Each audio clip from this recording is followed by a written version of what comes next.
Assalamualaikum warahmatullahi wabarakatuh. Selamat siang Tribuners. Jumpa lagi dengan saya Yulis Sulistyawan, GM konten Tribunnews.com dan juga Pimret Tribunjakarta.com. Nah, siang ini kita akan berbincang-bincang santai dengan dua narasumber kita yang hadir spesial di kantor Tribun. Nah, beliau adalah para pimpinan dari Universitas Terbuka. Nah, untuk bincang-bincang santai hari ini kita akan ngobrol dengan salah satunya yakni Bapak Wakil Rektor 4 Universitas Terbuka, Bapak Rahmat Budiman. Selamat siang, Bapak. Selamat siang, Mas Yuri. Kemudian ada Direktur Universitas Terbuka Jakarta, Bapak Edward Zubir. Selamat siang, Bapak. Selamat siang, Mas Yuri. Nah, hari ini kita akan berbincang-bincang santai dan akan disaksikan oleh para pemirsa Tribun yang kita biasa sapa dengan para Tribuners, ya, Pak. Nah, Tribuners, kita semua pasti sudah tahu apa itu tentang Universitas Terbuka. Nah, di hadapan kita sudah ada para pimpinan-pimpinan dari UT. Nah, kita pengen tahu nih, Pak, UT ini tuh namanya juga Universitas Terbuka. Seterbuka apa sih UT itu, Pak? Apakah bebas mahasiswanya daftar kapan saja? Keterbukaannya apakah usia juga bebas atau seperti apa, Pak? Mohon Pak Rektor, Pak Wakil Rektor terlebih dahulu yang memberikan. Terima kasih, Mas Yulis. Jadi Universitas Terbuka itu bukan hanya ada di Indonesia. Oke. Jadi perguruan tinggi jarak jauh pertama itu yang terbuka itu ada di Inggris tahun 70, yang resminya itu 72. Meskipun awal mereka terbuka itu 1600-an sudah ada. Jadi makna terbuka itu artinya tahun ijazah itu tidak dibatasi. Jadi mau tahun lulus tahun 2002, tahun 42 juga boleh. Jadi mahasiswa Universitas Terbuka itu minimal memiliki ijazah SLTA atau sederajat ya, tanpa dibatasi oleh tahun kelulusan. Oke. Kedua, makna terbuka itu adalah kecepatan masa studi itu diserahkan kepada mahasiswa. Fleksibel, Pak. Fleksibel. Artinya kalau mau misalnya selesai dalam 8 semester karena punya cukup waktu, finansial juga mencukupi 8 semester boleh. Tetapi karena kadang-kadang sibuk ya, orang ada sibuk atau misalnya kendala ekonomi, saya misalnya mau agak sedikit ngambil sedikit-sedikit, otomatis dia akan lebih dari 8 semester.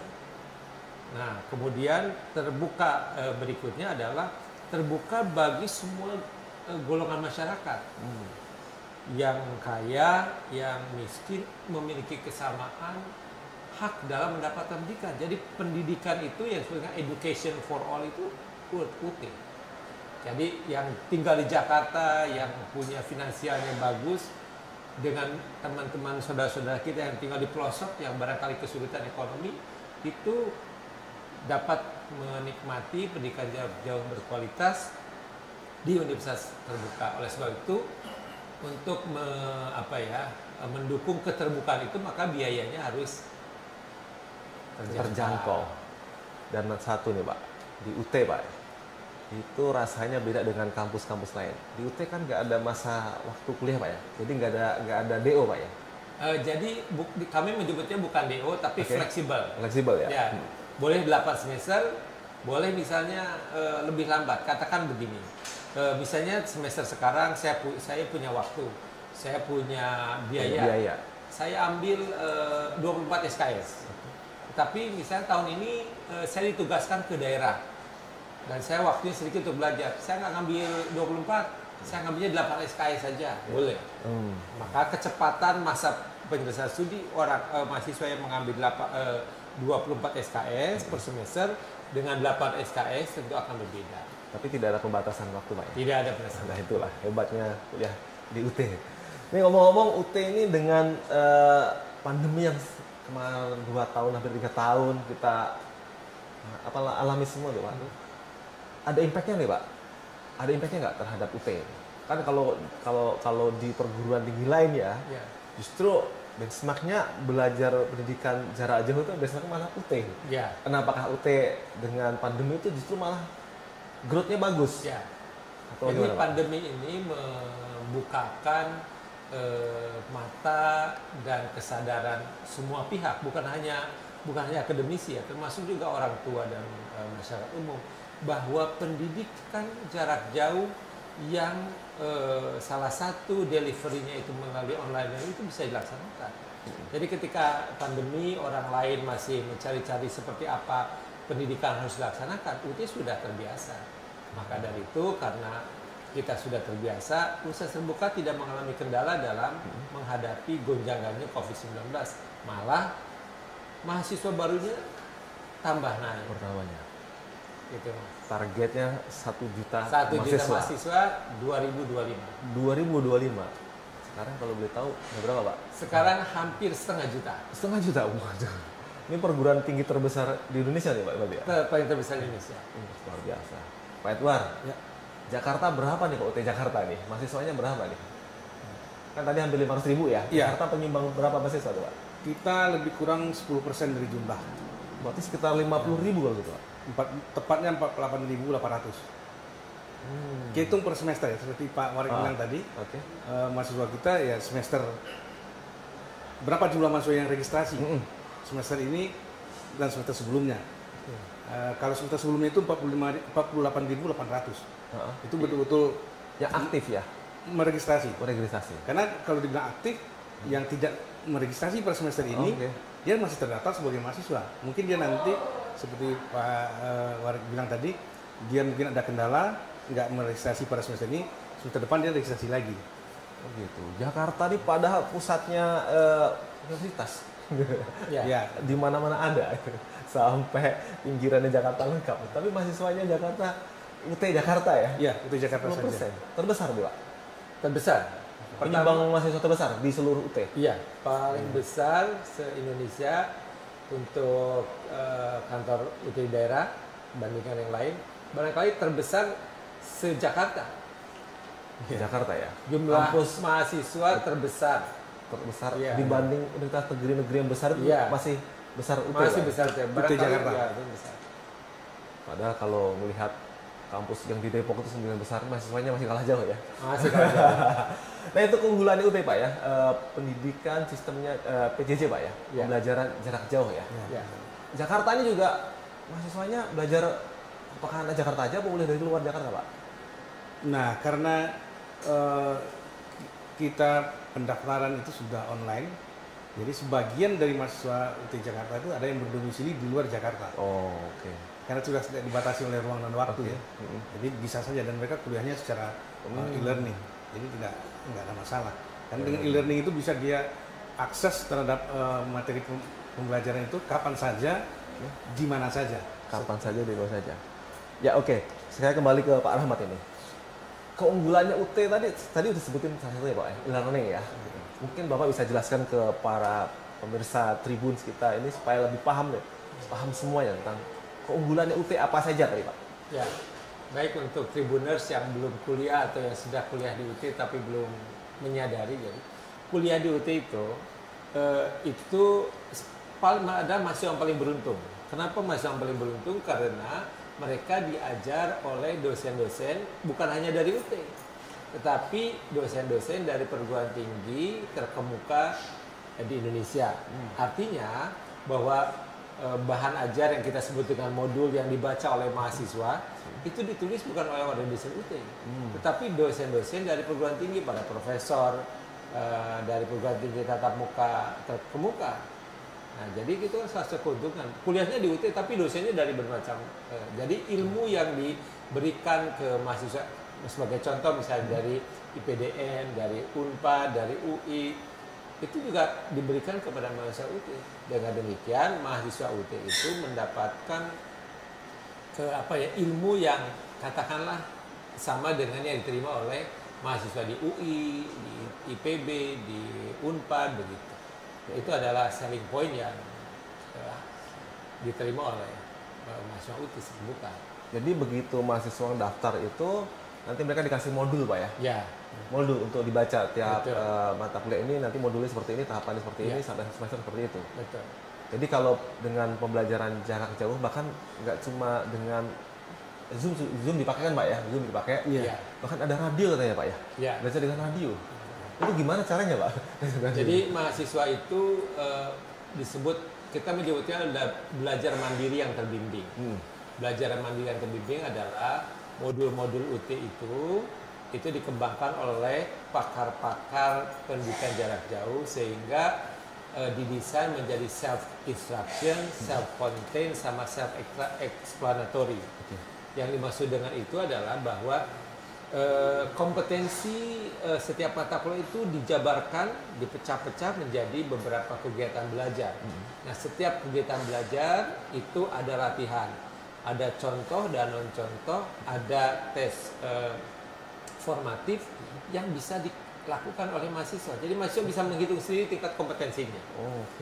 Nah, selain itu yang dimaksud terbimbing adalah kita menjadikan tutorial online, tutorial tatap muka, ada webinar, kemudian ada juga tutorial radio yang kita siarkan secara nasional. Jadi mahasiswa itu bukan belajar sendirian di rumah gitu, buka buku sendirian datang ketika tidak. Jadi selama proses belajar ada intervensi yang dilakukan oleh institusi yang diberikan oleh mahasiswa. Jadi beda banget nih Pak Edward ya, cara belajarnya. Kalau di kampus lain kan karena terpaksa ada pandemi ya, belajarnya pakai Zoom tuh. Kadang-kadang ya Zoom tahu sendiri Pak, kadang-kadang ditinggal kemana, ya tidur di mana. Kalau UT nggak bisa rasanya, karena ada modulnya ya. Iya, jadi mereka sebelum masuk ke ruang Zoom itu mereka sudah dibekali dengan bahan ajar yang bisa dipelajari sendiri. Sehingga masuk ke sana itu seyogyanya mereka adalah menanyakan apa-apa yang dia tidak mengerti dan dia tidak pahami di konten modul itu, di saat webinar itulah dia tanyakan. Sehingga itu membuat webinar itu bisa interaktif. Jadi lebih siap banget ya, makanya jadi benchmark ya pas pandemi ini ya. Kalau perguruan tinggi lainnya kalau terpaksa nggak boleh hadir secara fisik, ngajari online, pakai Zoom atau Google Meet. Mahasiswanya satu Zoom bisa muat 50 atau 100 segala macam, tapi kan beda Pak, kaget-kaget mereka. Baca buku sendiri, tergagap-gagap, kadang-kadang ada yang tidur gitu. Nah, itulah keunggulan keunggulan UT tadi ya Pak. Dari segi biaya Pak, apakah juga terjangkau sekali Pak? Terjangkau. Sama seluruh Indonesia atau Jakarta paling mahal? Enggak, sama. Oh sama? Sama, harus. Karena misinya memang memberikan kesempatan kepada seluruh rakyat Indonesia untuk mengenyam pendidikan tinggi, sehingga biayanya pun sama. Boleh nggak disampaikan ke Tribuners nih Pak? Berapa biayanya Pak kira-kira kalau mau masuk dan per semesternya kira-kira? Di luar uang admisi 100.000 itu dengan 1.300.000 sudah paket komplit. 1 semester? Iya. Ambil berapa SKS pun? Oh enggak, ada batasannya. Itu 18 SKS. Jadi karena kita memang menganjurkan 18 dulu. Dicoba dulu 18 gitu. Nanti kalau di semester 2 3 sudah baik, bisa lebih banyak SKS diambil. 1.300.000 atau kalau yang mau tidak paket per SKS itu berkisar antara per SKS itu 35.000 sampai 50.000. Jadi kalau dihitung-hitung sederhananya kira-kira per bulan itu mungkin 300.000. Bisa dicicil Pak? Bukan dicicil. Perkirakan ya, diperkirakan. Jadi begini, katakanlah tadi misalnya uangnya cukup, ambil paket nih, paket yang paling murah, ya sudah kita siapkan jumlah mata kuliahnya 1,3 juta. Ada juga yang lebih mahal, karena kalau mahal ada plus-plusnya. Tapi kalau misalnya mahasiswanya itu saya nggak mau paket karena saya itu sibuk, jadwal saya tidak tetap. Saya mau ngambil satuan aja. Nah, sekarang saya ambil 18 SKS. Semester depan saya ngambilnya 3 SKS aja deh. Cuma satu mata kuliah karena saya sibuk sekali gitu. Apa boleh. Gitu. Jadi benar-benar belajarnya fleksibel, biayanya terjangkau, dan lulusannya pun juga orang hebat-hebat banyak ya. Bahkan beberapa juga pejabat ada yang kuliah di UT Pak ya? Iya, banyak sekali pejabat yang kuliah di UT, tapi yang terbaru yang ingin saya sampaikan adalah bahwa tahun 2019 untuk formasi ASN itu alumni UT yang lolos sejumlah 9.436 lolos CPNS. Dibandingkan dengan perguruan tinggi tatap muka, kita itu jauh di atasnya, barangkali mungkin 3-4 kalinya. Artinya alumni UT itu adalah mereka yang berkualitas. Kalau tidak berkualitas mungkin ya terima bukan 9.000, mungkin hanya 100-200 orang. Ini 9.436. Dan yang terbaru untuk ASN P3K guru gelombang 1 dengan gelombang 2 lebih dari 70.000 alumni UT yang lolos.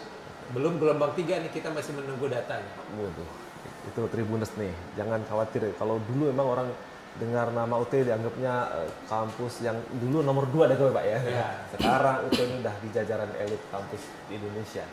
Mahasiswanya terbanyak dan lulusannya tadi udah terbukti Pak ya. Ya.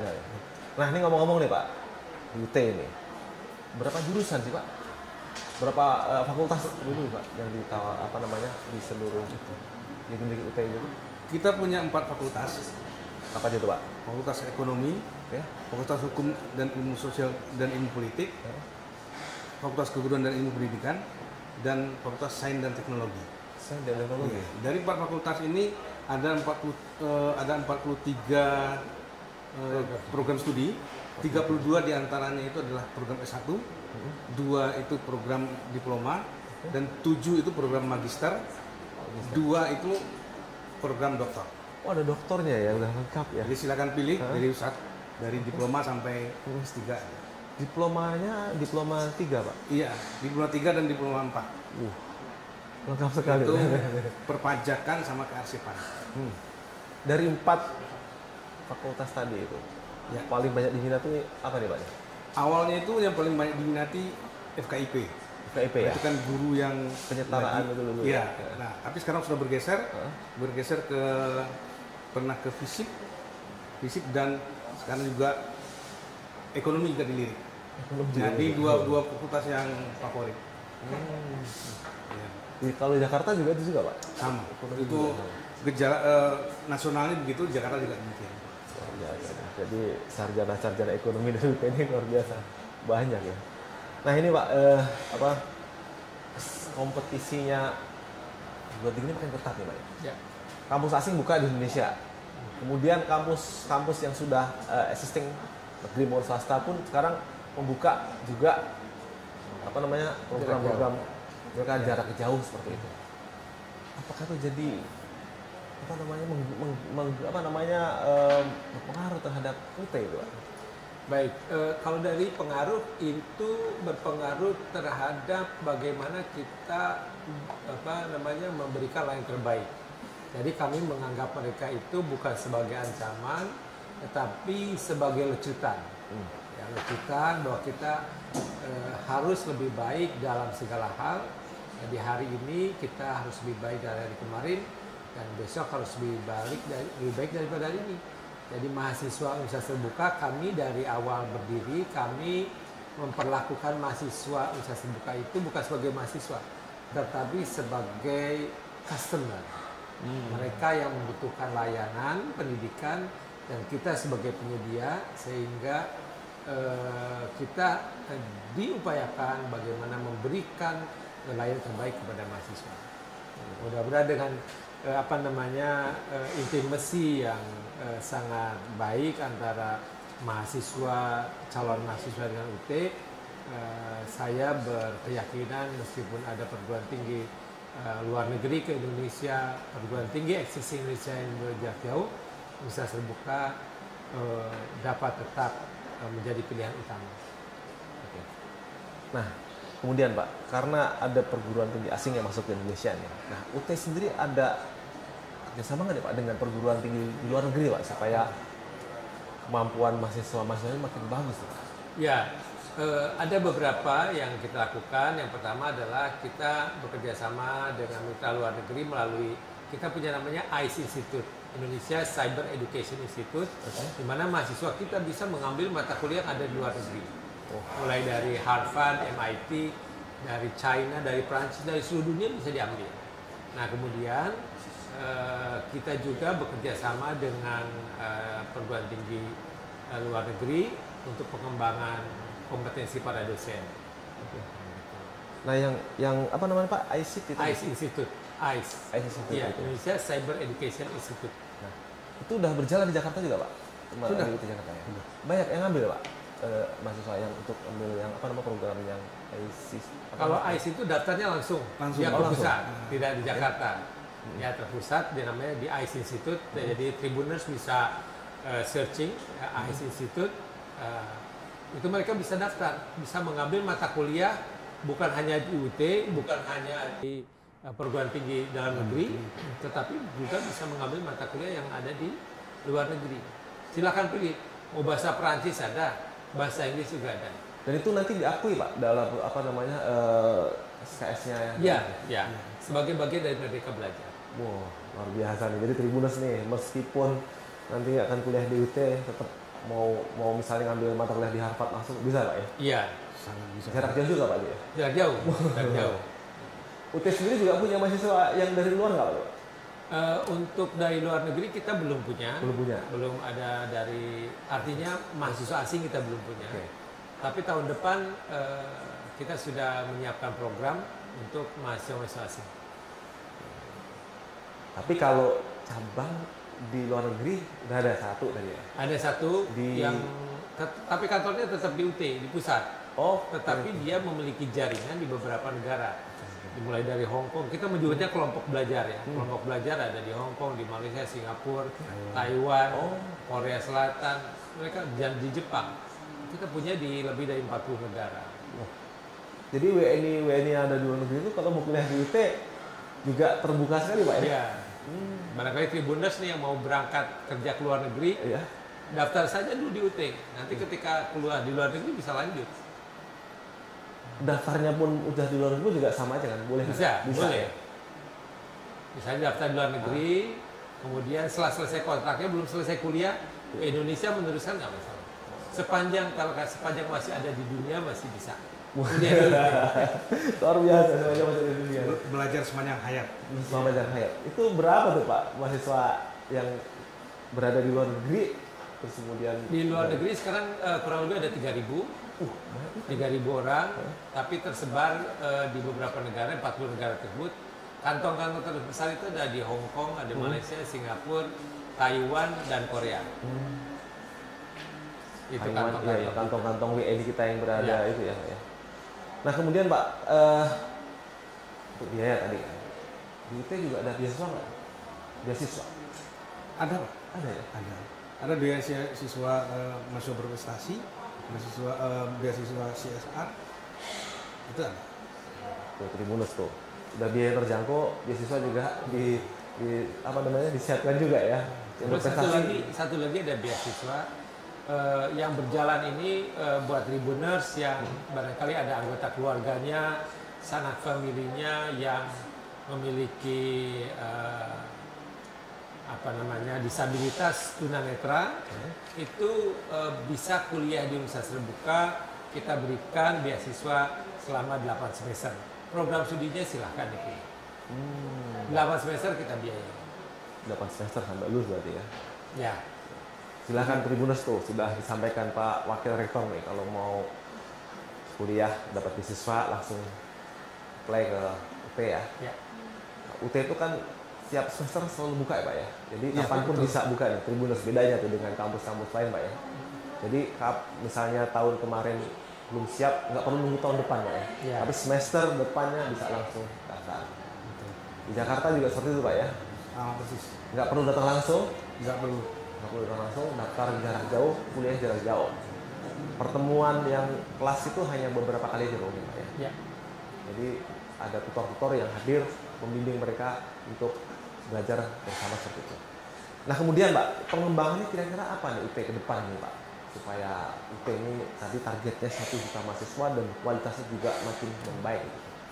Baik, untuk ini para mahasiswa ya, untuk para mahasiswa tanggal 13 Juni ya, minggu depan sebentar lagi kita akan meluncurkan apa yang disebut dengan My UT. Jadi sebuah aplikasi untuk mahasiswa, di mana dalam aplikasi itu mahasiswa bisa memantau kemajuan akademiknya. Jadi kalau selama ini LKM barang kita pisah, di situ sudah ada.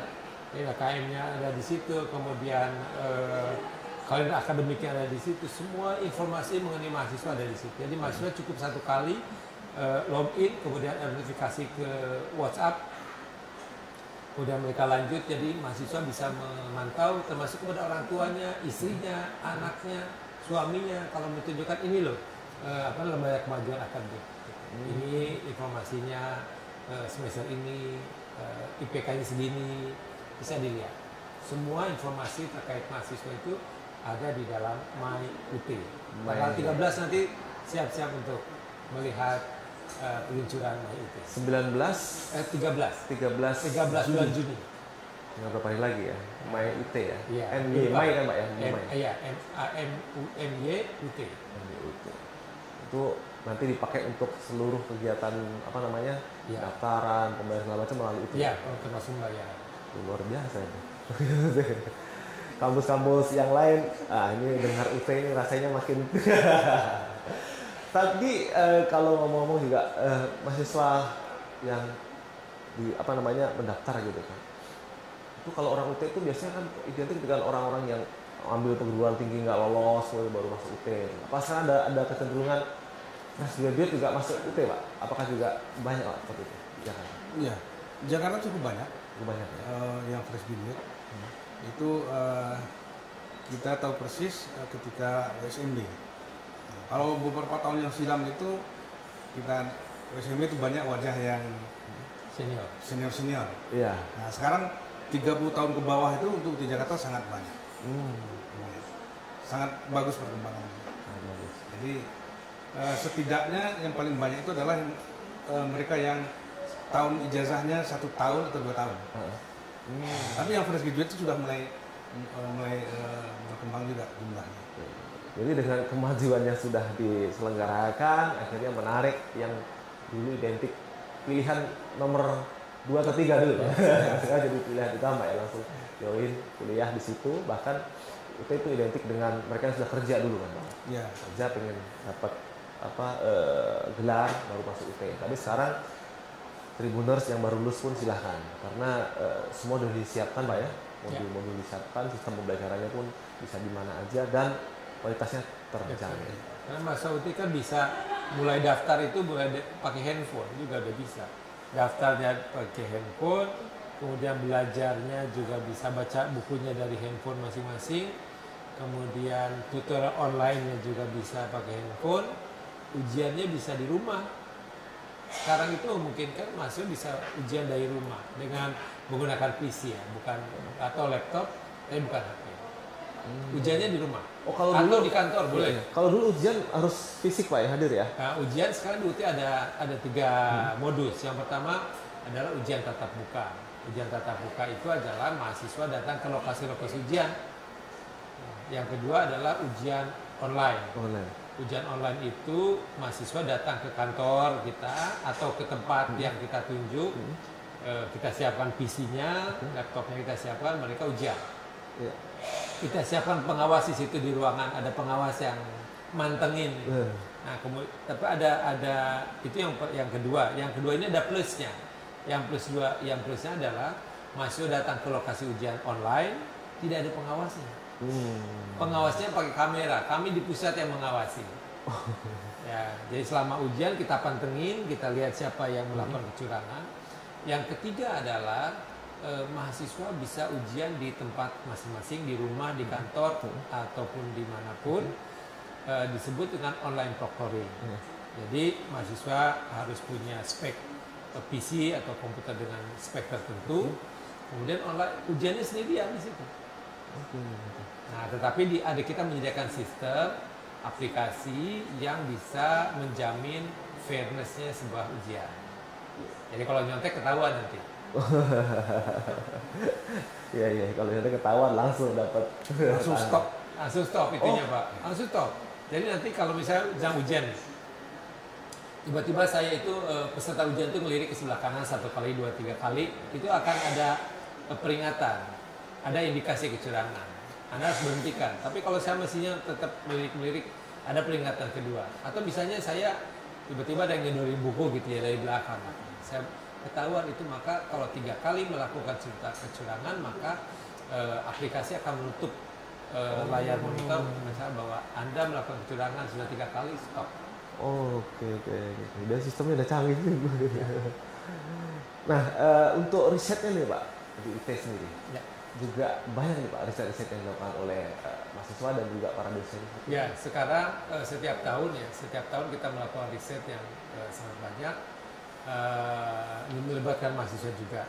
Jadi risetnya ada 2, ada riset bidang keilmuan, termasuk ada juga riset yang memang ditujukan untuk pengembangan. Oke. Nah, kalau kerjasama dengan pemerintah daerah seperti itu atau instansi-instansi itu juga diselenggarakan juga oleh UT, Pak. Nah ini kalau kerjasama di daerah, Kita ada kerjasama dengan pihak swasta, dengan kepolisian juga ada, dengan pihak Pemda juga ada. Dan memang itu mitra kita semua. Mitra untuk apa namanya, mereka bisa daftar langsung ke situ dengan kita ada. Makanya dulu UT itu sama dulu Pak ya, misalnya banyak kan TNI banyak, Polri banyak, guru banyak banget juga gitu ya.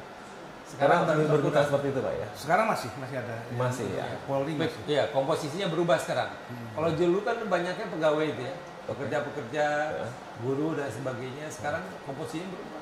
Tadi Pak Direktur menyampaikan, sekarang mudah-mudahan dulu 10 tahun yang lalu 60% itu di atas 30 tahun, sekarang kebalikannya. 70% mahasiswa kita di bawah 30 tahun. Lebih muda-muda lagi ya. Makanya wajar dulu mahasiswa UT yang ada tuh, pernah saya dengar cerita tuh umurnya 80 tahun, baru ada tuh Pak. Ya, betul. Iya kan Pak ya? Sekarang pun ada yang senior-senior itu, yang tujuannya masuk UT itu mungkin memotivasi anak cucunya. Iya. Saya seumur segini aja masih mau belajar. Jadi cocok gitu. UT itu belajar sepanjang hayat. Jadi syaratnya itu syarat utama itu punya hayat. Hayat di kandung badan. Bahkan sekarang, mohon maaf saya tidak bisa menyebutkan ya, ada 4 profesor yang mengambil S1. Ya. Dia Maksudnya 4 profesor, beliau udah profesor? Sudah profesor. Terus? Di perguruan tinggi lain, Oke. mereka ambil S1 lagi di Universitas Bukan. Waduh, luar biasa itu. Dan kelompok-kelompok dokter banyak jadi masuk UT Jakarta. Mengambil S1. Itu biasanya ngambilnya hukum. Kita tanya, kenapa ambil hukum? Dia sudah dokter, ada yang dokter spesialis. Ya biar kami tahu persis kami itu mal prakteknya di mana. Gitu. Oke. Jadi karena sekarang orang butuh di luar keilmuannya, dia melengkapi dirinya kalau ada sesuatu terjadi, maka kuliah lagi seperti itu. Ya.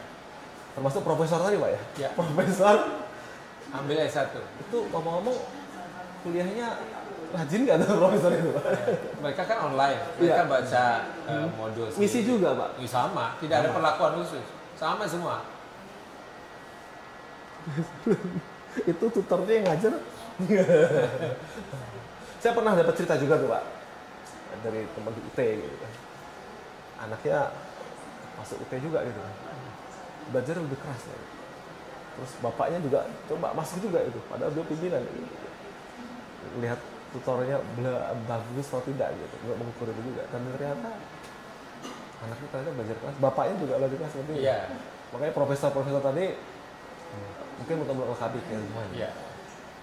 Oke, Tribuners, demikian bincang-bincang kita dengan para pimpinan UT dari UT Jakarta maupun UT Pusat ya Pak ya. Semoga apa yang sudah disampaikan tadi menjadi informasi bagi Tribuners yang akan melanjutkan pendidikan. Ada kendala di biaya, di waktu dan tempat, silahkan daftar ke UT. Bahkan tanggal 13 Juni nanti ada My UT Pak ya. Informasi apapun bisa diperoleh dari My UT tersebut. Sebelum saya tutup mungkin Pak Wakil Ketua ada yang mau sampaikan ke para Tribuners kita, silahkan. Untuk Tribuners dimanapun berada, tidak ada lagi alasan tidak kuliah karena tidak ada biaya. Universitas Terbuka didirikan oleh pemerintah tahun 84 untuk menjawab tantangan tersebut. Jadi mari raih masa depan yang baik melalui pendidikan tinggi yang berkualitas di Universitas Terbuka. Terima kasih. Pak Direktur, silakan memberikan patah untuk para Tribuners kita, Pak. Baik, para Tribuners, seperti yang dibilang Pak Warek tadi, UT menutup alasan untuk tidak kuliah. Karena kuliah di UT fleksibel, gampang aksesnya, dan biayanya sangat terjangkau dengan pendidikan jarak jauh yang berkualitas yang diakui secara nasional maupun internasional. Ya, demikian Tribuners, bincang-bincang kita. Semoga ini menjadi sumber inspirasi buat kita semua dan juga menjadi informasi bagi kita, saudara kita, kerabat kita yang pengen menempuh pendidikan dengan berbagai kendala tadi. Semuanya sudah terjawab di Universitas Terbuka. Demikian Tribuners, terima kasih Bapak-bapak. Tribuners, demikian. Assalamualaikum warahmatullahi wabarakatuh. Assalamualaikum warahmatullahi wabarakatuh.